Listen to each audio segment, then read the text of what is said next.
Yehuda Beinin is an old friend indirectly. We grew up in a lot of the same organizations and have known each other online for years, but of different generations. I asked him if he would be willing to come and speak with us here because he's gone through a lot of difficult things this year, as have many friends and family of all of us in the room. Yehuda's daughter Liat was one of the people that was kidnapped on October 7th, and his son-in-law is unfortunately one of the people we lost on October 7th. What is also important to know about them and about Yehuda is that they're also people who have spent their lives involved in peace movements and peace organizations and trying to create dialogue. And one of the things that I have been feeling, not specific to BARD, but campus dialogue around this in general, is that there's been a lot of binary and a lot of hostility. And understandably, there is a huge amount of anger and upset, but that there's not been a lot of room for conversation and finding any room for middle ground. So in hopes that we can begin to open up some conversations like that, I asked if Yehuda might be willing to come and speak while he was in the States this week. And Roger very graciously agreed to help put that together. So I give you Yehuda Beinin and Roger Berkowitz, who's the director of Hannah Arendt Center, if anyone's not familiar. But I think we all are. And thank you again very much for coming. Oh, you want to talk to me? Yeah. Thanks, Monica. Monica did all the work on this, and I want to thank her for it. It's one of the things that I love about BARD is that students come up with great ideas and bring them to people, and they do them. And I'm really excited to be here. As we begin, I want to first thank Yehuda for being here. But before we begin, I just want to say he is making a movie about this in honor of his son-in-law who was lost on October 7th. We've agreed to let him film the conversation between he and I. We're not going to film anyone else in the room. Then there will be a discussion, and again, he'll keep the camera just on Yehuda and I. At some point, though, I will say anyone, and if anyone's uncomfortable with that, you can either move to the back or you can leave. There's no judgment. But at some point, I'll open it up and say now they're going to have a discussion, and they'd like to have people who are willing to be on the film that they're making, and I'll let Yehuda tell us a little bit about the film. But I just wanted to be, this is primarily a space for us to learn and to have an intellectual conversation, an emotional conversation, and I just want people to know that we're not going to have your images on the film at all in the beginning. And at the point when that might happen, I will give everyone a heads up, and you can decide to stay or not. Is there questions about that or concerns? Okay, I just wanted to make that clear. Yehuda, thank you for being here, and I'm deeply sorry for the circumstances. Maybe we can begin by just telling us what happened, how you first learned about the attacks of October 7th, and how you learned that your family was impacted by them. Sure. First of all, Yehuda Beinin. Everywhere. It's the same. I think that the overall events everyone is aware of by now. Very simply, the morning of October 7th at 6:25, 6:30 a.m., 3,000 or so Hamas terrorists breached the fence, the border fence between Gaza and Israel, and attacked approximately 23 different kibbutzim and moshavim around the border. Specifically concerning kibbutz Nir Oz, which is where my daughter and husband live, and their 3 children. 200 terrorists entered the community and began a murder spree where men women, and children were executed in their homes or running away from their homes, and their houses were then subsequently torched. We knew already by 6:30 that there was a massive rocket attack in the south of Israel. We called our daughter, and she could not talk. She needed to be in the safe room, and in the safe room there isn't any cell reception, obviously. So it was a short conversation. We called again around 9:30, and at that point, the terrorists had already spread out throughout the kibbutz, and were also taking people hostage.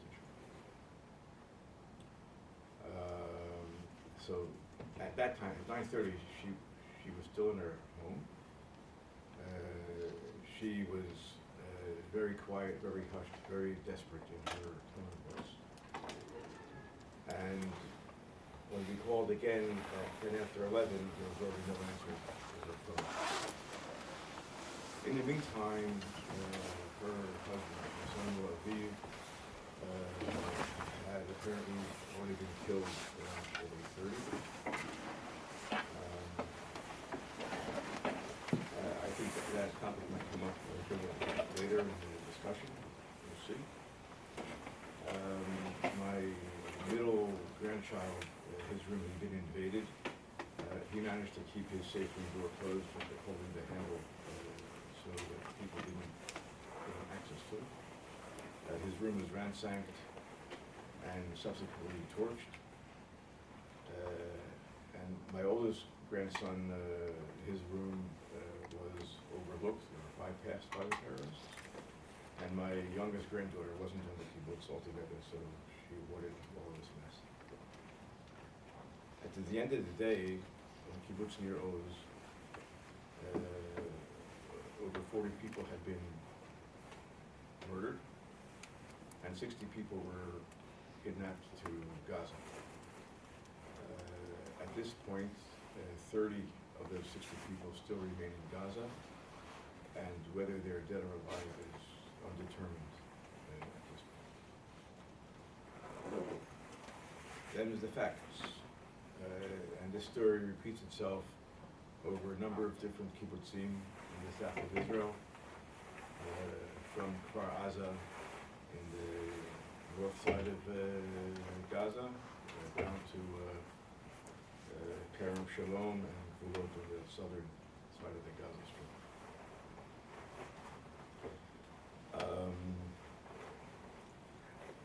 Regarding my daughter specifically, my family was very fortunate in that we had, I have several cousins, two cousins with considerable connections in Washington.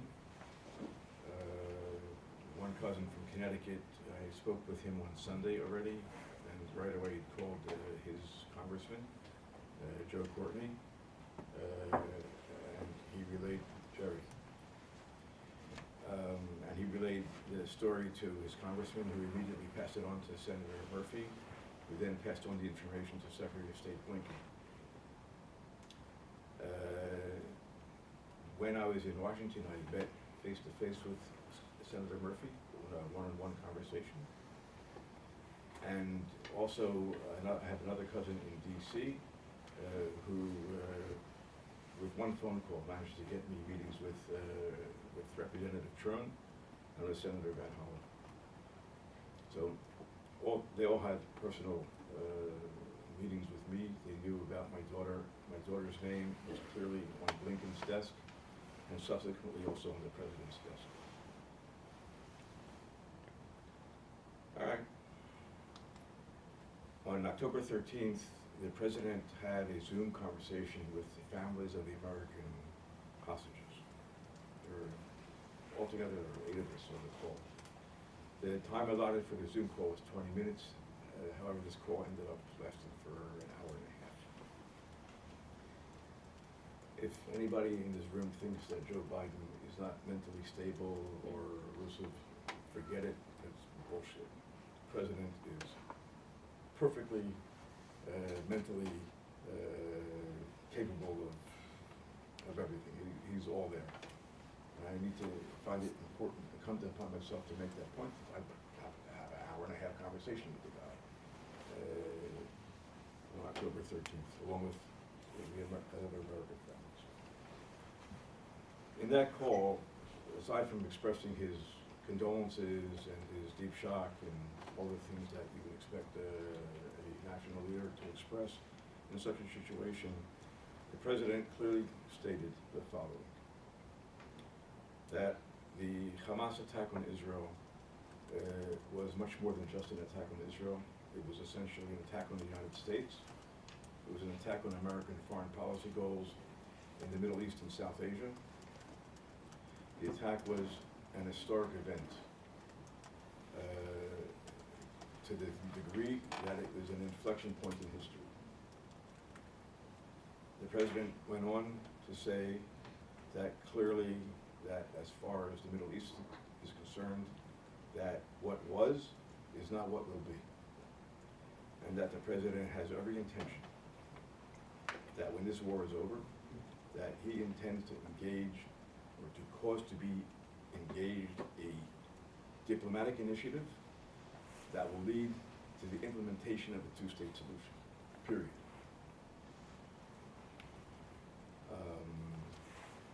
Which is fine by me, by the way. I don't know if the Israelis heard the last part, and that's one of the reasons why I'm here.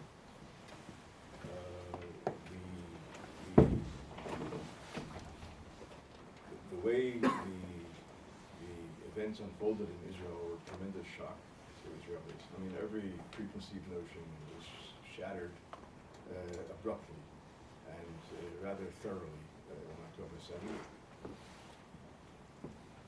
And right away, people understood that Bibi's stated goals were a contradiction with himself. The idea that it was possible to return the hostages while defeating the Hamas were two mutually exclusive goals, and they couldn't be met at the same time. And it's just nonsense. But it was a sales pitch. I would like to say that that unfortunately we don't hear it enough. The Prime Minister of Israel is a snake oil salesman par excellence, and everybody needs to understand that it is not possible to believe a word this guy says, and nobody in Israel does, or his popularity rating is very low. The idea of eliminating the Hamas is, I'm not sure that this is even an attainable goal, even though President Biden stated that Hamas would not be a partner to negotiations at the end of the day. I could expand my view on that in a few minutes. What's for sure is that Bibi is using this war as a maneuver to keep himself out of jail, and he's extending the war in order to, in hopes of improving his public standing, and I don't think that'll work. Israelis are becoming increasingly impatient with the Prime Minister, and past history is any indication that at some point people will get fed up with him.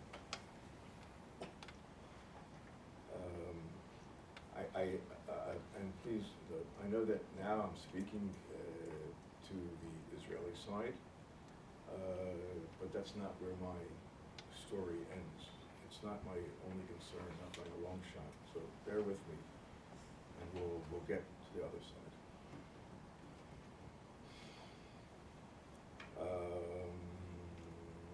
I can say this trip to Washington, I did not come under the auspices of the Hostage Family Forum. I did come under the auspices of the Democratic Majority for Israel, which is a left-of-center group of Democratic senators, not AIPAC oriented at all. I wouldn't be associated with AIPAC in any way. They were very concerned about my messaging until the organizer of the group explained to them that, as opposed to other members of the group, I'm an American citizen, and I can say whatever I want to the representatives of the United States Congress, and I don't need to feel any repercussions about that. That's just the way it is. I'm sorry, guys, but I am what I am. And they caught on, and they let loose a little bit, and my messaging became very clear that it is high time for President Biden to throw Bibi under the bus for his own sake, for the sake of the United States of America, and for the sake of Israel, and for the sake of Palestine, to be very frank. So what surprised me is that Congress were very receptive to the message. I mean, you would expect Jamie Raskin, of course, is really a great guy and understands the situation very well. But there seems to be general agreement that just Bibi is bad for Israel. And I'm very happy to hear that. I'm very happy to see that message is well received. We need for Congress to work on this and to increase the pressure on Netanyahu to come to a negotiated ceasefire as quickly as possible, if not yesterday, which is basically where most of Israel stands. The positions of the Prime Minister are not popular in Israel. Not by a long shot. Everybody understands that the idea of beating Hamas and getting the hostages back alive they're two mutually exclusive goals, not attainable. The news commentators on all of the TV channels, except Channel 14, which is like the Israel version of Fox, are clear on this. The messaging is very clear, the messaging is very short.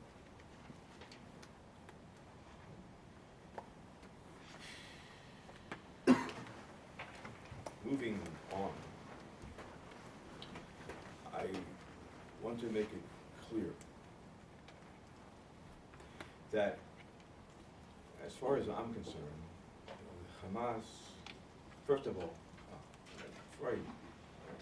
I had a very interesting conversation this morning with someone from J Street, who I guess would be left wing of J Street. All of the information that I brought, and I try to keep in mind that what I'm looking for is a political agenda to move forward. And perhaps I failed to make the point that the basis for my political agenda is a recognition of the humanity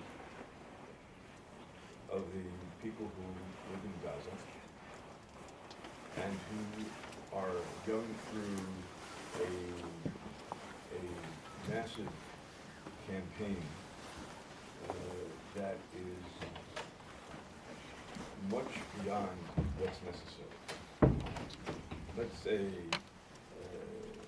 even from a purely economic point of view, if you're waging a war, bombs cost money. You don't want to waste money because it's not a good thing to waste money, generally speaking. The objective that Israel's trying to achieve in Gaza versus the amount of weapons that are being used and the number of people are being killed, there's no equality between them. It's an overuse of weapons, which means that there's an overly large number of people who are being senselessly and uselessly killed. And of course, women and children are included. That's, cut and dry. The fact of the matter is that every person, whether they're Arab, Muslim, Jewish, Israeli, every person has a name. Every person's life is a world unto itself, and these need to be recognized. And the dehumanization that goes on, first of all, obviously the attack took place within a certain historical framework. It didn't come out of the blue. We can discuss this. I have a view on that as well. But the fact remains that the Hamas attack on October 7th was a very dehumanizing event in their attitude and their approach. And the Israeli response was not in measure, was not measurable. It was way beyond that, which is interesting because you would think that if it would be Israel's interest to extend this war for as long as it took to eliminate the Hamas, that they'd want to avoid doing things that would cause undue international pressure and to actually restrain themselves. But there's something going on here that doesn't make any sense.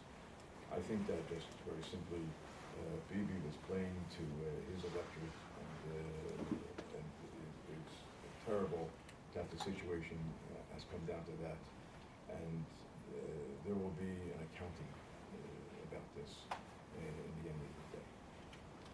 The same thing applies to the Hamas. I need to make that clear.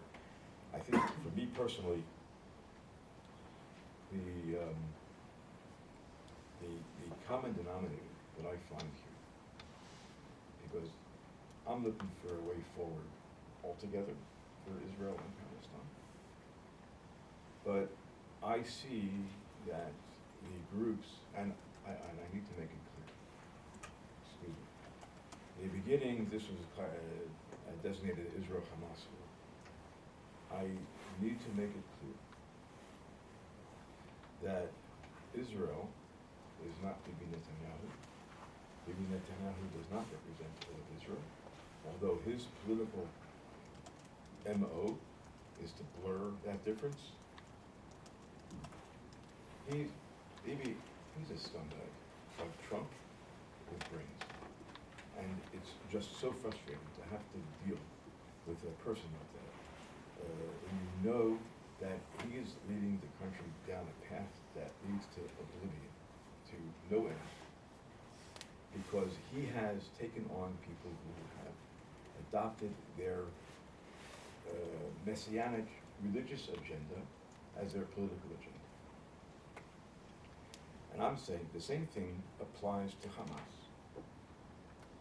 And we're in a very bad place as a result of this.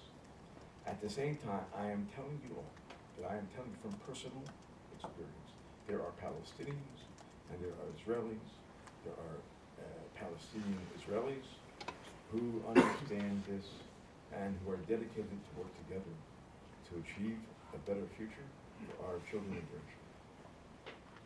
There are lots of Palestinians and Israelis who are dedicated. The problem is where we have people of faith making their faith, turning their faith into a political agenda, and this is just a dead end for all concerned. At the same time, I need to mention that part of my message is that I can understand why people are very frustrated with President Biden and what appears to be his embrace of Israel. But I'm telling you that what Biden is doing, and yeah, I mean, all the war material that he's shipping to Israel is great for American industry, obviously. Assuming that we know about that, and it's not a good thing, but it is a fact of life that's what, that's just the way it is. You can make a value judgment about that later. Right now, Biden is using that war material not so much to aid Israel, but as to put Bibi into a bear hug. Because the more American aid that flows into Israel, the more control the United States has over what Netanyahu does. Generally, because the Israeli public will not tolerate a break with the United States over policy, particularly in the current situation where Netanyahu is so unpopular. I want to make it clear. If there is one person in the world who is preventing Netanyahu from paving over the Gaza Strip and turning it into a parking lot, it's Joe Biden. And people need to understand this. It may not have a sense of ideological purity to it. It's a damn dirty business, the politics of the situation, but that is in fact the nature of what's going on. And everybody knows this. the senators, the congressmen, the people in the street, the people in the news analysts in the TV in Israel. There are no big secrets. I think that sometimes it's very difficult for people in the States to understand the nuances of what's going on here. But when this war is over in Israel, there's going to be when this war is over in Israel, there's going to be a real shakedown. And I'm hoping that Biden is still there to be a major architect of what comes next. Not just for Israel, but also for Palestine.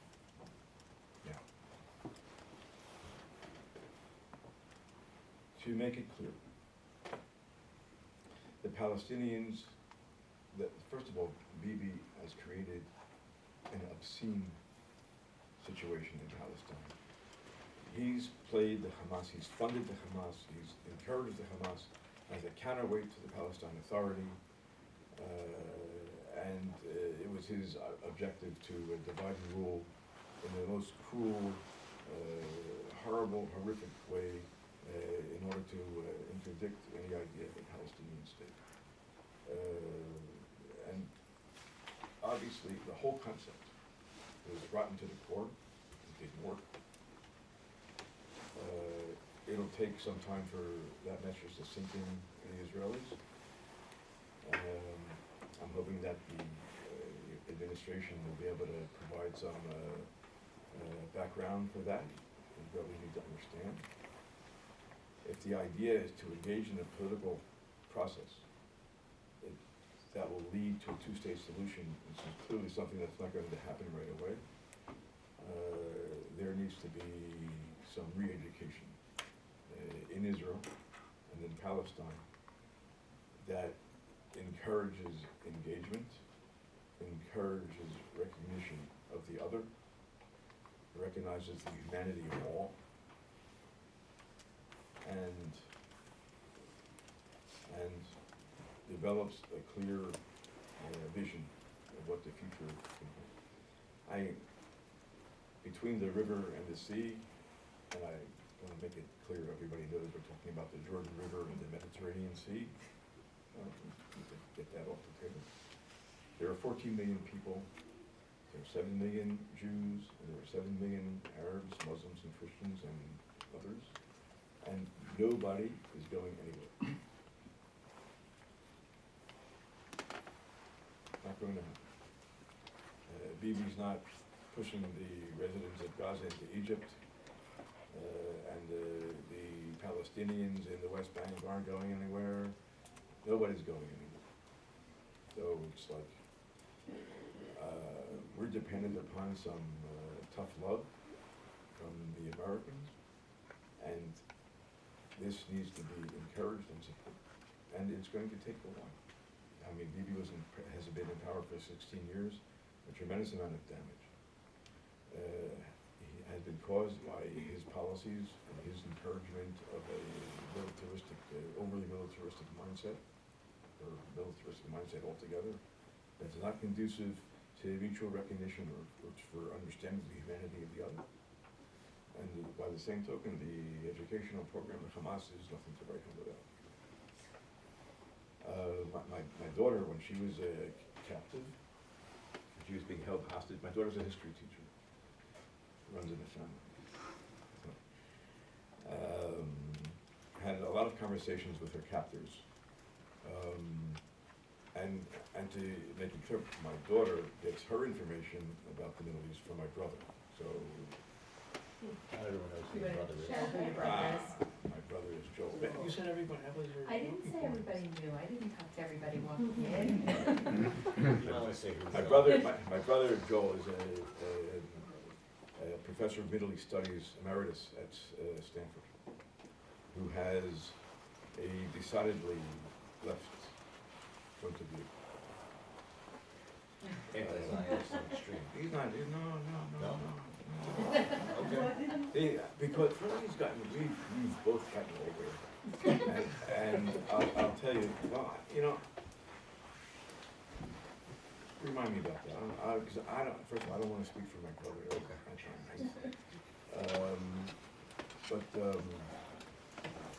We've had a lot of interesting conversations. Anyway, my daughter gets her information from him, they evidently talk more than I do. Okay. But she was talking with her friend Hamoudi from Khan Yunis. They have a very warped view of the world. And it's clear that they're working on some very serious misconceptions about what's going on in the region. Al Jazeera does not help very much. They're weird in their own sense. So, there's some. Can you offer a couple of examples of what she encountered? First of all, there was the war, the Second Lebanon War, or I don't remember if it was the first or second. They had the slaughter in the Sabra and Shatila. my short time, Sabra and Shatila. So the whole story around that, they had that. So Israel marched in there and killed all the Palestinians. That's not how it happened. It's a little bit more complex than that. But again, I have another take on that altogether. Not specific, but how to approach all the news, all the facts. So one second, let me get my thing here.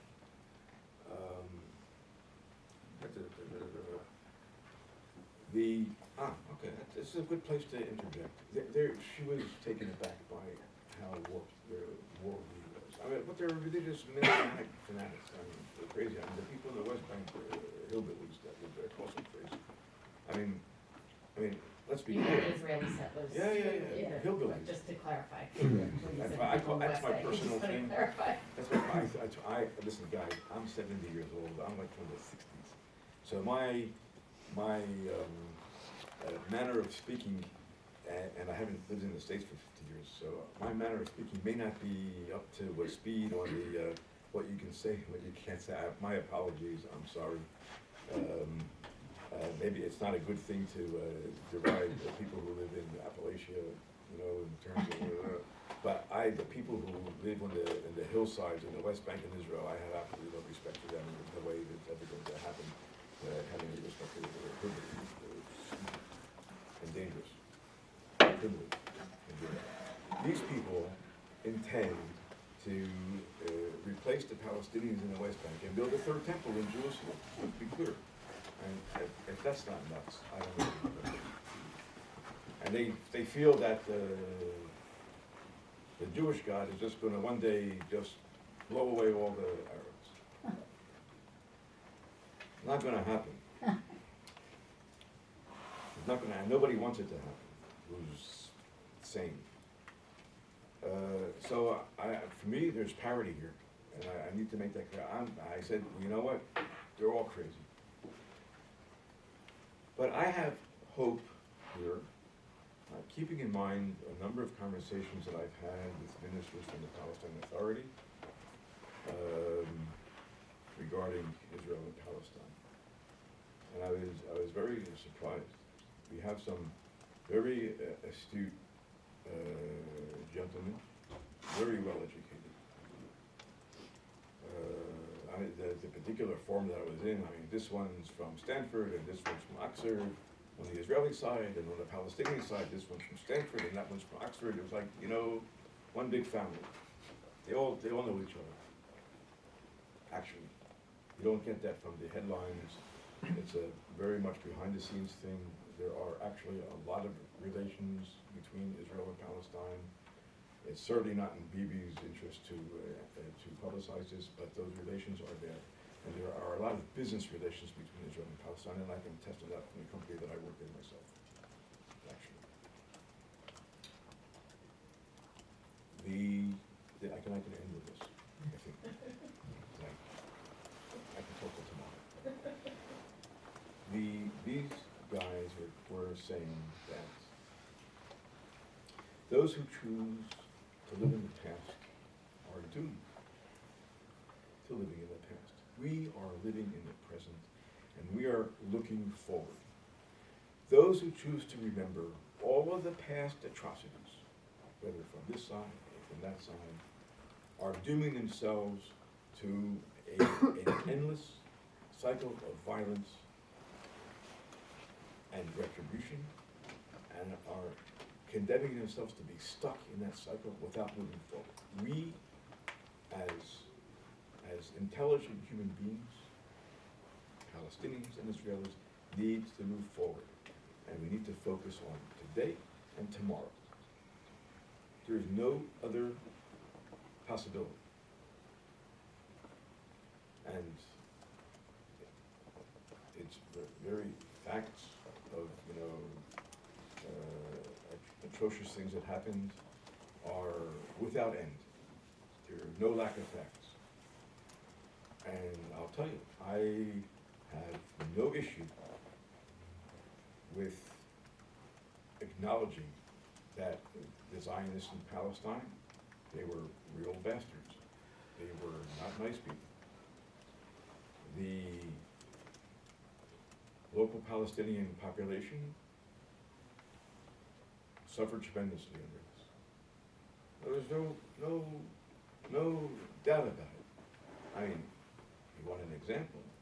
Ben Gurion in 1915, understood already that there are two populations here and the mutual animosity between them is unsolvable by the tools that were available at that time. It was going to be them or us. Everybody knew that. In 1954, something like that, Moshe Dayan was at a funeral at one of the kibbutzim on the Gaza border, and people were at the funeral were expressing their anger at the fact that this person was killed by, I guess, what would have been one of the Dayan. And Dayan said, "Why are you angry? What do you expect? What do you expect from these people who were pushed out of Mashdal, which became Ashkelon, and they see that what has replaced Mashdal, this modern port city? What do you expect these people to do? Why? There's no reason to be angry. We need to understand that." So there was always recognition that there were some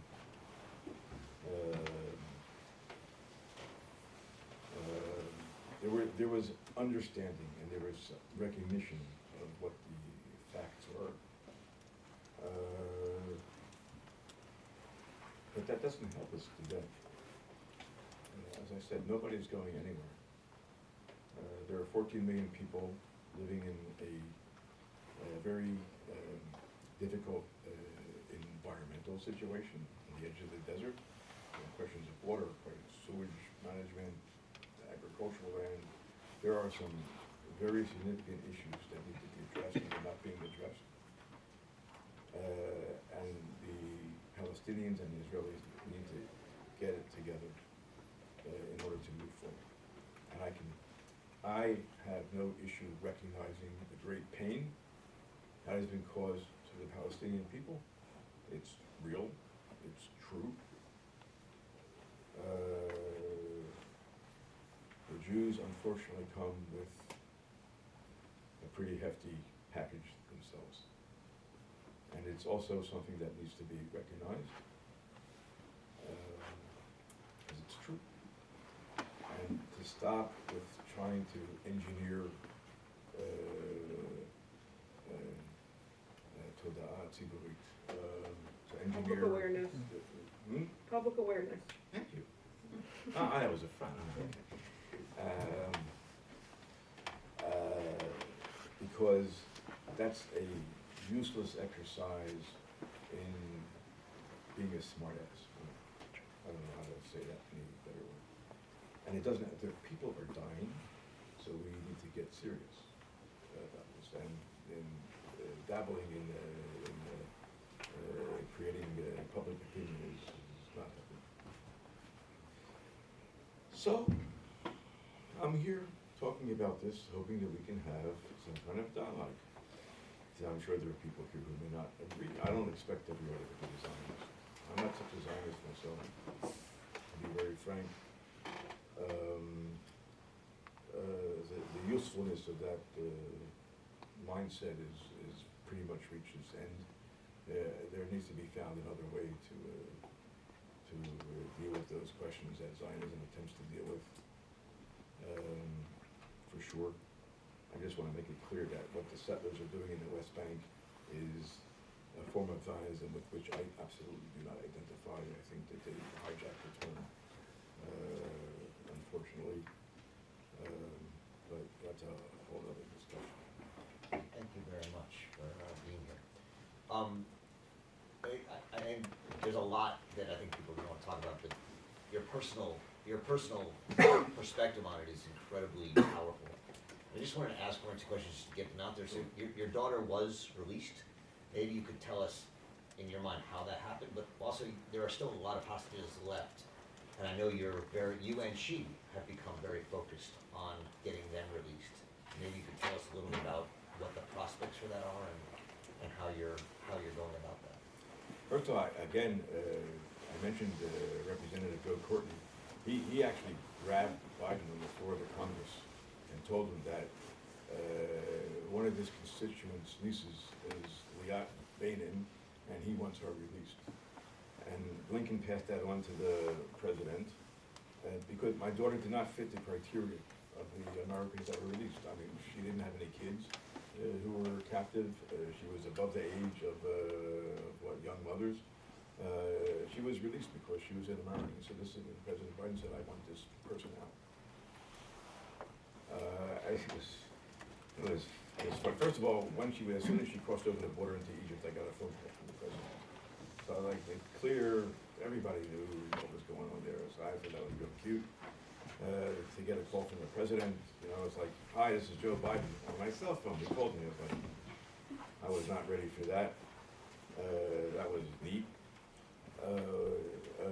3 weeks ago, Blinken was in Tel Aviv, so I dragged my daughter to Blinken so we could say thank you. As soon as I mentioned her name, he knew who Yehuda Beinin was. So apparently Joe Courtney did a good job in that respect. The Islamic Jihad said somewhere around August 8th, August 9th, all for all. That's more or less what's going to happen. And we know this from the Gilad Shalit affair. It took the Israelis 5.5 years to realize that what the Hamas said after 6 weeks is what they meant. And after 5.5 years, the same number of prisoners that they asked for after 6 weeks is what was released after 5.5 years. And Israelis like to convince themselves that they're real tough. And, I've had a number of conversations with Gershom Baskin on this topic. He was one of the chief negotiators for that deal. He has a very clear view. It's like, if Israel agrees to a ceasefire or to a hostage release, Israel has to bite the bullet, swallow their pride, and get it over with, and whatever happens after that happens after that. But there's not going to be those prisoners, the hostages are not coming home alive as a result of a military operation in Hamas. All right, come on. It's an impossible situation. I guess I'll ask one question, and then I think there's a lot of people here asking. And you said, your daughter, Liat, wrote a beautiful piece in the New York Times after she was released called "Choosing Rebirth Over Revenge After My Release from Gaza," where she talks about how first we need to bring the hostages home, and then we need to turn to finding a way to move forward.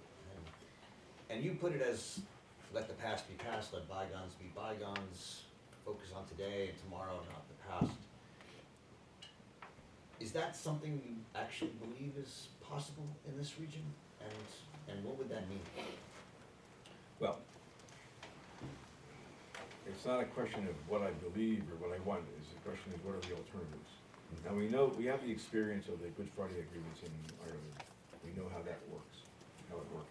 There was a political agreement, but in in the end, the people who did the heavy lifting there were the NGOs, and there were a lot. And you know what? There are a lot of NGOs in Israel and Palestine. A lot. The NGO Peace Forum, a friend of mine from my kibbutz is involved with them, and he had over his steering committee, which included imminent, a member of Knesset from the Communist Party, and they were talking about the day after, and what are we going to do? And I came over and I said, hostages, blah blah blah. And the day after, so the guy thought I was a genius because I could come up to this idea in an independent manner. And I was saying to myself on October 8th that if Israel doesn't have a plan for the day after, they don't have a plan for how they're going to run the war. Actually, it took Ehud Barak 3 weeks to come to that conclusion.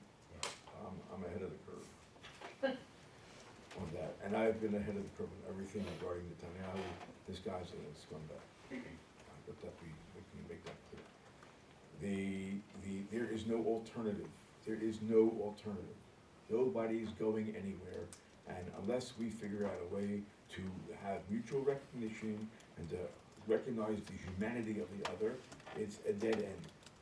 And the religious agenda, as a political agenda, actually, by the rabbinic Jewish tradition, is a sin.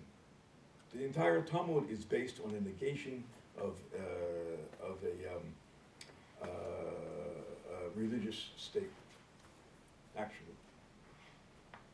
And by the way, you have people, the Satmar guys, they are anti-Zionist, like radical anti-Zionist. They put the Palestine Authority in their back pocket with that. Even the Agudat Yisrael, not such big Zionists, to be very frank. The Natare Karta, the Jewish Trotskyists, and they're a universal message. The universal message that Jews have developed over the past 1,800 years is there. The original socialist Zionists saw the state as a stage in a process that would lead to socialism. The state was not a goal unto itself. Now, politicians being politicians, they messed it up. The dynamics in Palestinian society were also not going in the right direction. There was a civil war in Palestine, in the Palestinian society in '36 between the Nashabishi and the Husseini families. The wrong side won, and it's been tough. And I apologize. My knowledge of Palestinian society and politics is not so My brother is better on this, I must admit. But my understanding, in a big picture sort of way, is that the Nashabishis were not Zionists. They were not in favor of the Zionists, but it was possible to negotiate with them, although there was no possibility of negotiation. Unfortunately. All right, thank you very much. I'm going to open it up to some questions. Yeah, thank you very much. And we're still going to try and keep the cameras focused up here for a couple minutes, and then we'll switch it. But are there some? Yeah, people need to leave. Other questions? I see one here in orange. Yes. Should I take? Well, by the way, I have no problem if I make only at me. As long as they say, you say that, I'll let you do it. Just wanna make sure it's not- I have a. So I'll introduce myself. My name is Timo. I'm an Israeli with an asterisk because I've moved to Israel from Russia to escape one war, and then I was accepted and inspired. And at the chance of education, I rapidly left Israel for this place, and then war started. And that really puts me in a difficult position because I don't really know how to associate myself with any of the countries that I'm a citizen of. And the question that I have is talking about Benjamin Netanyahu and the internal policy of Israel's government. To my understanding, over the years of right-leaning government, there has been created a right-leaning religious majority that is now basically by democratic notion is dictating the country's foreign policy. And to what you said about Bibi's dethroning, what is the possible option for the right-leaning majority? Because Bibi will be gone, but if the Israel wants to remain a democratic country, something needs to be done about the society, because we can't leave 51, I think, percent of radical right views people in this country, because another Bibi will be elected. This is my question. The current makeup of the government resulted from the hard-headedness of the head of the Labour Party, who refused to merge with the Meretz Party. And the vote on the left was split. That's what allowed Bibi to form the government. My contention, and I heard this from Gershon Baskin and others, people who are more connected with the sociological, anthropological aspects of the Palestine-Israel dynamic, that right now everybody is angry and upset. I think that's understandable enough. One of the reasons why people speak of a process is that things need to calm down. And I think that when there is a truly viable, not some illusory goal, when there's a viable objective on the horizon, people will come around both in Palestine and in Israel. It is in everyone's interest. If it were up to me, I would make religious parties illegal, or just outlaw them altogether. And Israel sorely needs a constitution, without any shadow of doubt. This is, sort of my dream, that there would be a very strong American presence guiding Israel back from the edge, and guiding Palestine back from the edge. The Palestine Authority has become a very corrupt entity. There could be all sorts of explanations for this. It's not important why it is. It is. Everybody knows this. It's a big secret. There needs to be, as I said before, there needs to be soul searching all around. Because actually, the environmental impetus is there. I mean, to put it in the basest terms, 14 million people, that's a lot of poop that needs to be dealt with. And that's a real issue. I mean, literally. And there's no water. It's, the classic Jewish culture, Arabic culture, forget it. It's hot and there's no water. This is a serious issue. And hopefully it's enough for people to understand that, like dikes, there are things that are important and there are things that are more important, like having water. There are some beginnings of that. I know, a kilometer from my door, from the front door of my house, they're building one of the largest desalination plants in the world. That water is going into the Kinneret, and from the Kinneret it goes Palestine, Jordan, whatever. And things happen, the train from Haifa to Beit Shan. What, Beit Shan? It's a train from Haifa port to Jordan, crying out loud. And it's obvious. So there are things, and that's a smart move, because it's a whole plant that bypassed the Suez Canal and stick it to Egypt, because the cost of going through the Suez Canal is very high. Things are happening. I know business with Saudi Arabia for a decade already. Israel has been having business ties with Saudi Arabia. personally, the company that I know this personally from the company that I work in. My company, we deal with fuel management and vehicle tracking. So it's terrible, but it's not as terrible as it could be. Situation. There's first of all, people need hope. It's upon our leaders to provide the people with hope. And those leaders who are leading us down a dead end will find themselves out of a job, hopefully, given the right circumstances. People understand it. This is my hope. But this is why I hope dearly for a large American presence. It is certainly, and let there be no doubt about it, that yes, the big imperialist American empire, it's all true. There's no doubt about it. But the question is, where would we prefer to live? I mean, if we can live in an American imperial empire, or we have some other alternatives, as Russia, Iran, China. Take your pick. I made my pick. I would go with the Americans. Can I follow up on the hope question related to this question? Sure. I was just talking to a friend of mine in Israel today, and I asked him, is there any hope?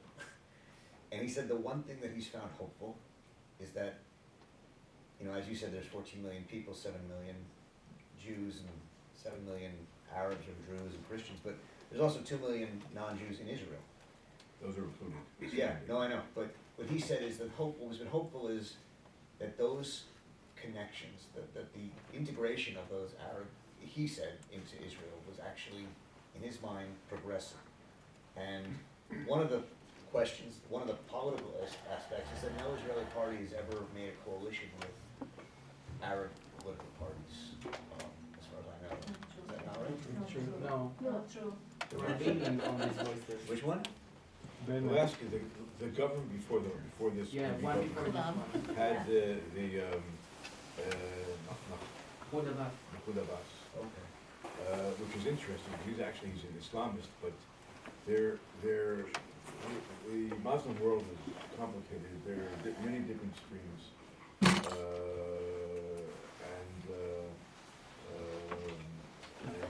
the Muslims have problems in the Israeli government. The Jewish Israelis have a few problems that need to be overcome. It's complex. Is there a sense that this war in some way is helping integrate Jewish and Arab population within Israel or not? First of all, I think the overwhelming majority of the Palestinian community in Israel, they choose to be designated as Palestinian Israelis. I don't care. Or shocked and outraged by the Hamas attack. You need to understand, I live in the Western Galilee, Akko, Nahariya area. 50% of the population is not Jewish. Anywhere you go, any business you do, anything that you do, it's 50-50. And it's like, okay. You go to the hospital, the head of the hospital in Nahariya is a Christian. If you don't like it, go move someplace else. What can I tell you? The chance of you go to the doctor's office, because it's socialized medicine, so you don't, the initial doctor that you see, you don't necessarily get to choose. You can, it's complicated. Half the doctors are Arabs. Deal with it. I mean, it's just the way it is. It's like,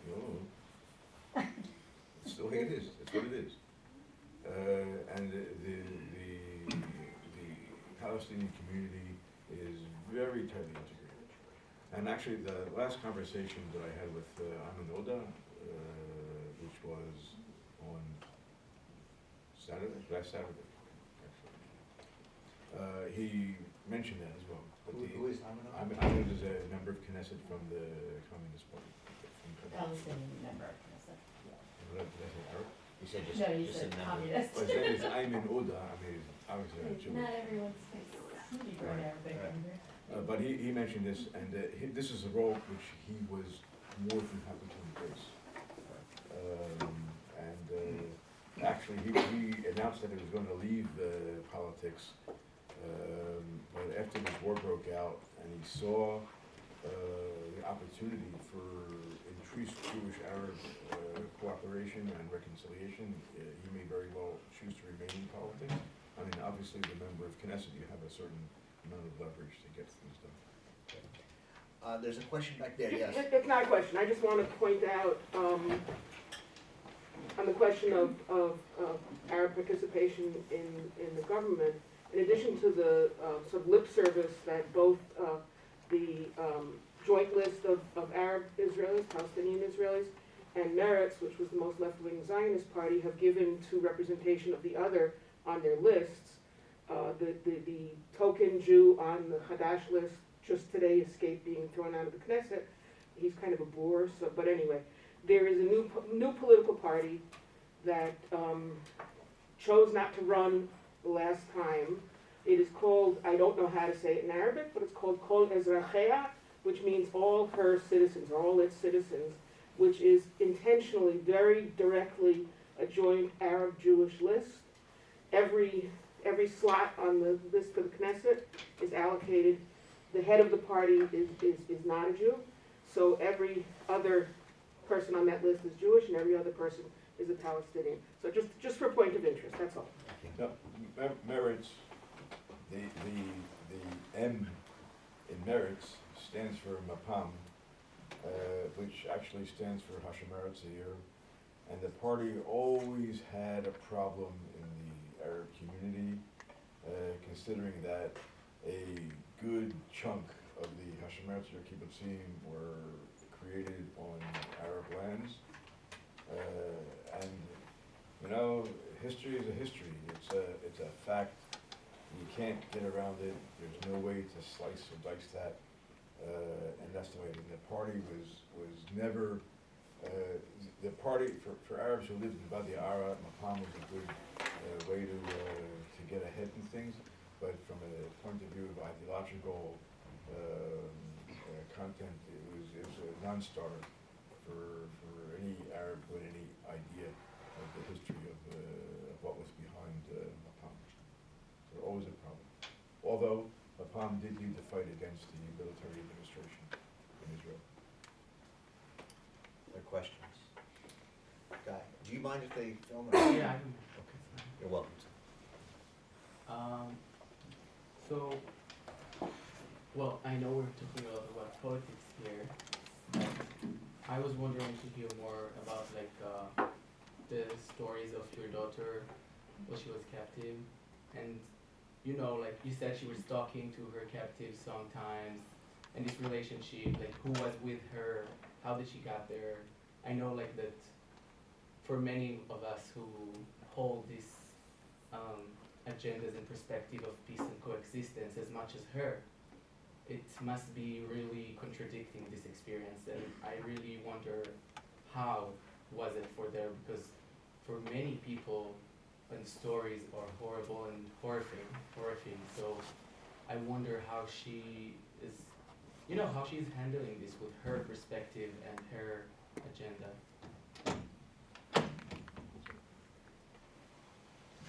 I think that my daughter, I know that my daughter and many other prisoners who were women were very fortunate under the conditions in which they were held captive,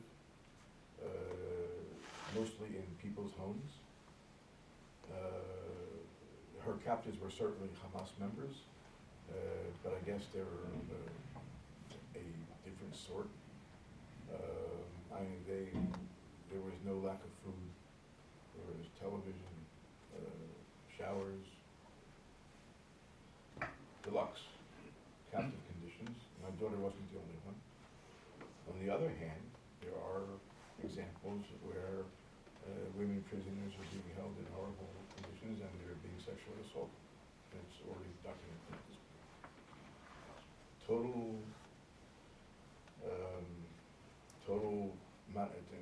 It's a matter of luck of how it turned out. The fact that Israel uses this information information. I think they stopped.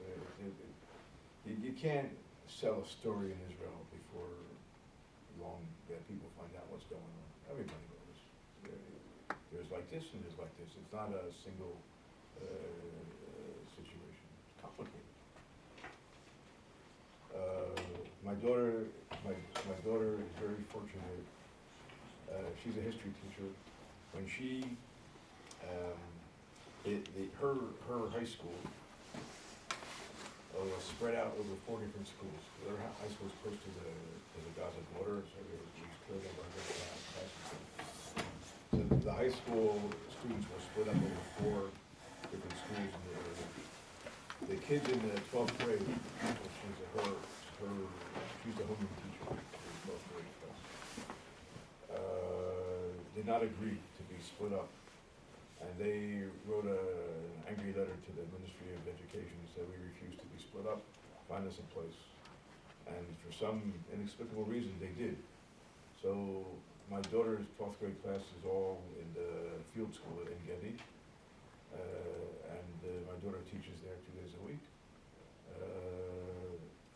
Probably born. And there was a whole television segment about her and her kids in the school. It was very touching. And she has also continued her job at Yad Vashem. She works at Yad Vashem 1 day a week as a youth tour guide. My daughter is my daughter. She's not that different from me, to be very frank. Which I'm very proud of. But if you read her op-ed in the New York Times, I was pretty amazed. Although, guys, if you do read her op-ed, it was edited by the New York Times team. But her main points are still there. It's just said much more eloquently than it would otherwise have been done. I believe in honesty. It's more like, Do you mind if they film or not? Actually, I do. Okay, please don't. turn off the camera. Oh. Totally fine. Yeah, thank you. First, I want to say thank you. I think this was very enlightening. Can you hear me? Wait 1 second. What? No, my director's talking. What, no, you're fine, you're fine. Just tell me what you want. No, just go ahead. Go ahead. Go ahead. Just say, guys, you need to, this is really a family affair. I mean, the film, the documentary film, give me a minute, please, 1 minute. No, I'm sorry. You started. Was it me or was it? No, him, the guy in the back of you. The guy with the glasses and the green back of you. Brandon is a relative of mine from DC. Former relative. Because my nephew and his cousin were married, but now they're not. But we met, and they have a serious film company in DC. So when I found out that I was going to Washington the first time, I said, hey, I'm going to Washington. These guys are from Washington. And I thought, hey, I can make a film for my daughter about, the work that we're trying to do to get her out of Gaza. So he called them up, and we had a long conversation, and an idea developed that this film could be a vehicle for a very strong, not only as a documentary for family legacy, but it could be a vehicle for a very strong political statement that represents more or less my entire family's outlook on things like peace and coexistence and cooperation. So they don't want to be in the film, but that's too bad. They're in the film, and I don't know what he's trying to tell me about my phone. Don't worry. But it's okay. I guess. Yes, please. Go ahead. I'm sorry. You're fine. First, I want to say thank you, and two, I just appreciate the fact that you have the strength to talk about this. I know that probably the 50-something days that you were waiting for your daughter were probably very excruciatingly difficult. And so just thank you for bringing it here, all the way to Bard, of all places. I think I appreciate also the way that you say that no person is going to leave the land from the river to the sea, and I think I appreciate that a lot. I hope that, just appreciated hearing that. And you talked a lot about moving forward, and I think, and I also like looked you up a little bit before the talk just to like know what to expect. You talk a lot about the day after, and I think it's very important. Also, like for me, I'm Jordanian, and I think it's very important for me to think always of a day after. And you talked about the way to move forward is to, as you said it, let bygones be bygones. I think that of course this is up to debate, but I think that in order to move forward there needs to be some form of justice. And I think, of course, there are some things that we will need to let be bygones, and I'm not disagreeing with that. I do think that there are very material, modern, very present consequences of things that happened in the past. Like we're talking about 5.6 million refugees who are stateless to this day.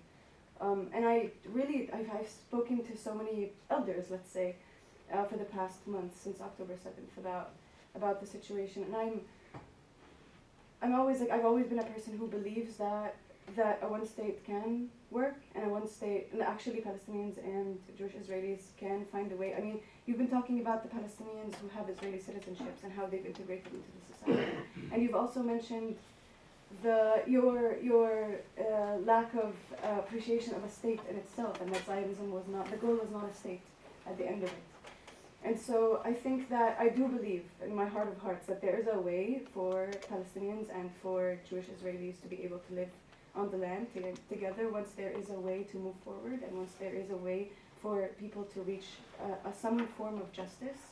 And I'm not saying revenge, people I think misconstrue these two things. No one is asking for a revenge, people are asking for a form of justice. And I'm thinking in your view, I know that at the end of the day, none of us here are policymakers or decision makers, and we're all constituents of someone, and people have been trying to ask Biden, and you've been talking about Biden for the past 4 months to at least put a little pressure, but here we are seeing, which you've talked about, we're seeing more and more billions of dollars going towards Israel, and they're not going towards Israel, they're going towards military aid for Israel, which doesn't look like it might move for a ceasefire, which also will include a return of the hostages. And so I'm wondering, in your view, what you think can be a solution for the 5.6 million refugees who, I believe, should have a way to return to their homes, while also the Jewish Israelis who have lived for generations can also stay in their homes. Thank you.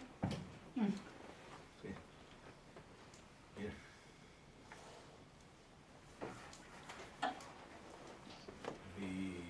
First of all, I think reparations are something that should be on the table. And I know this from the conversation that I've had with a friend of mine who lives in Sheikh Danoun, which is across the valley from where I live. And he mentioned that his family had land here, there, whatever, and the very least that he expects is to see some kind of reparations as a result of this land being expropriated. Well, fine by me. I don't have a problem with that. You need to understand, though, that there are many Israelis who lived in Muslim countries in the Middle East and North Africa, and they might have a thing or two to say about reparations as well. So I think that I would not be in favor of saying, well, we threw out that many and you threw out that many, so it's a wash. I think every individual as a human being needs to be recognized. And this would go a long way to alleviating a lot of pain and trauma. As I said, every person has a name. And this is a big part of recognizing the other. Again, American aid, Biden's military aid to Israel is a way to keep Bibi between the guardrails. This is Biden's way. I don't know. I'm not. I think that it's not in Biden's nature to use overwhelming force in order to impose an American point of view. But what Biden did do is the 4 settlers that the United States put economic sanctions on, that was a message, very little effort to do that. But that was a message that was received loud and clear in Israel. That was in the news, all over the news for a day and a half. People were going berserk over this. And then it like disappeared. So to me, if you're an Israeli, you know that somebody said, shut up about that. Because I like to say, Israel is one of the few Stalinist countries left on the planet. And when push comes to shove and something needs to get done, it gets done. So, among the things that I said to the representatives that I met with this past week is, let's see some more of that. That drives the message home very clearly. And I encourage it. I would encourage the administration to engage in that. There are a few more people I have on the list of people who should be, who should earn some Can economic you just sanctions. say a little bit more about that? Because I'm not sure everyone knows what happened with what Biden did, putting those 4 West Bank settlers on the list. I'm not so sure what Biden did. It disappeared from the news so fast, I didn't catch it. Okay, guys, this is secret information. This is what Israelis love to do this. I heard this. I'm an Israeli.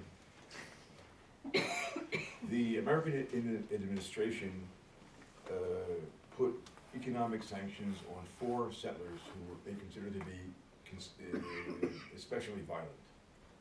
Just 4. It was a start.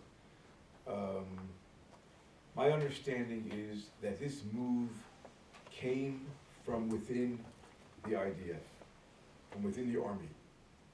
Because the army, the upper military brass in Israel tends to actually be the most liberal, most left-wing aspect of Israeli society. Because here you have people who actually need to take responsibility for their actions, as difficult as that may seem to be to believe. That sending a young kid into battle, and this guy gets himself killed, you have to, that officer is going to have to explain to this kid's mother what happened. And that's some real responsibility. So when you're in a position where your responsibility is assumed, it's very tempering thought. Makes you think twice, 3, 4, 5 times before you go ahead and do something. And this is consistently be the case. I mean, the biggest peacemakers in Israel have been former military people. Unlike Netanyahu, who was just a little low-level officer. He never had that responsibility, or he did, or he didn't care. I wouldn't put it behind him that he didn't care. Well, but and for the question that the student asked me about justice, right? Justice, whether it's justice or revenge, however you want to think about it, does require addressing the past. And you mentioned restitution or reparations. I mean, so the past can't be just, even if reparations, you're saying we have to address the past. I think that's what the student's asking you in some way. Where does justice come in, and how do we address that? I think that more than justice, people need to be recognized as human beings. And that in itself is justice, because it doesn't exist at this point.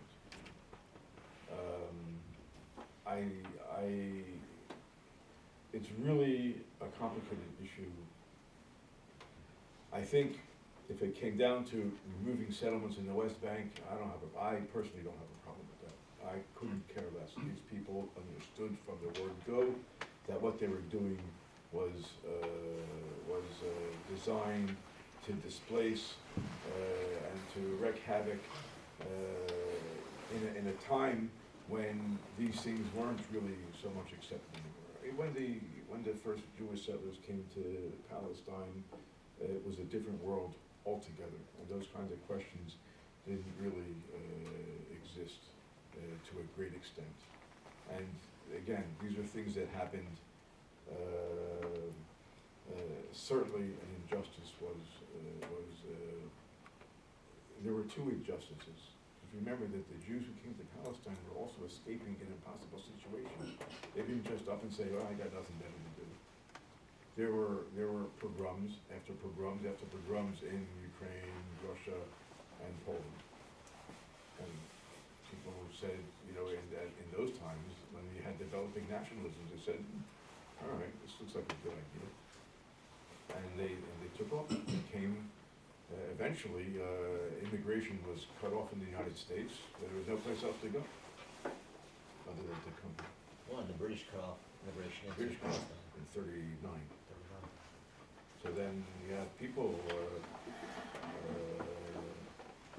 who were bringing people on boats, like the Exodus.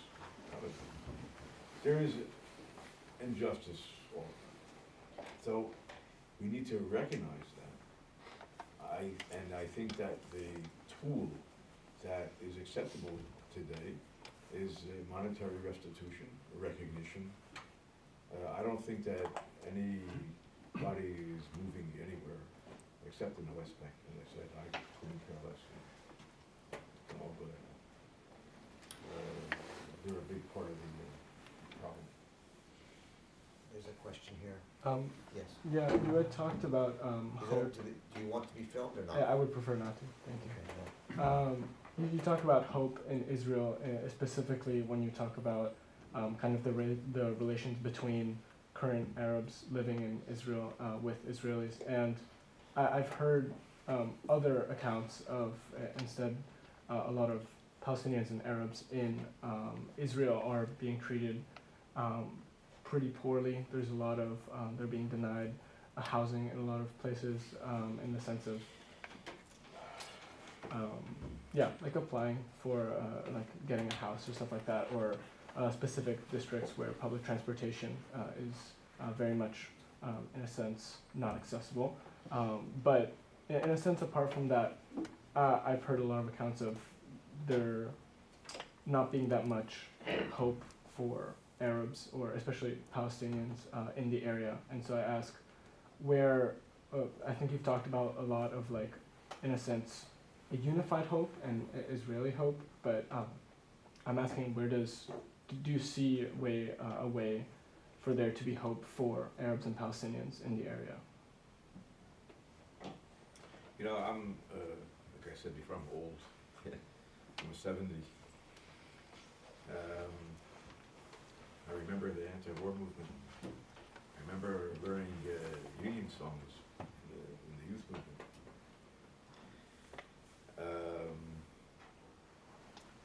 I remember when the idea of class struggle was a leftist concept that was used as one of the tools, one of the important tools used to define the nature of struggles in society.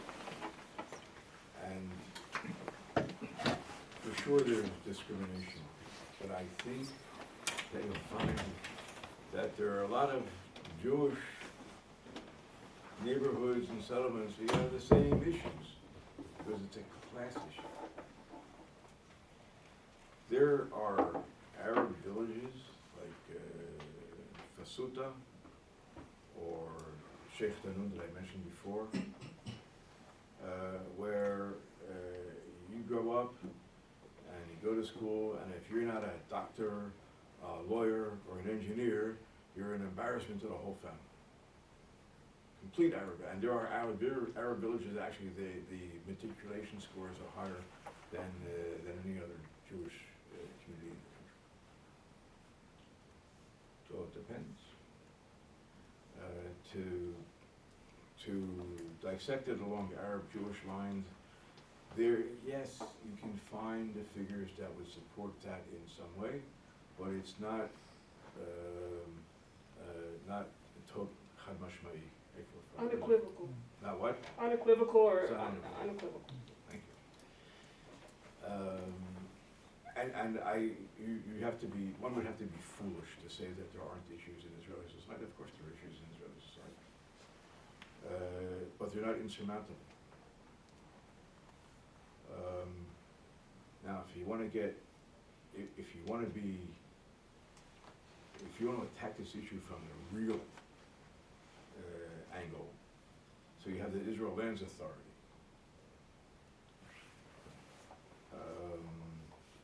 Their policies are designed in such a way that makes it difficult for Arabs to own land. Now, this is an issue that needs to be addressed. By the same token, the Israel Lands Authority is one of the biggest headaches for Jewish families because their pricing policies are so ridiculous that it's like, you know, you get a 70-year mortgage, you know, in order to buy a plot of land in Israel these days. So they don't have 70-year mortgages. So Jews they're a big headache for also the Jewish sector of the population. So there are some issues in Israel. Okay, that's why Israel needs a constitution, by the way. In Israel, look, so here this week and the past 2 times I was in Washington. So we're going around, walking through the halls of Rayburn, and the other congressional office building, long, I don't know. And we're knocking on doors. Everyone knocking. We're opening the doors, walking into the offices of all these representatives. There was a reporter from one of the Israeli news channels. She couldn't believe this. What? You just walk into the member of Congress's office and say, "Hi, we're here. Can we speak to the congressman?" Unheard of in Israel. They throw you out of the Knesset. People will stop with that. So Israel needs to adapt some kind of a more responsive mechanism to its citizens. And then you see a corresponding change in the structure of the legal structure in the country, how things get done. It's constitution, and to make religious parties illegal. So it's a little after 7. I want to thank you very much, Yehuda, for being here and talking with us today, and wish you and your family the best. Thank you very much. Thank you.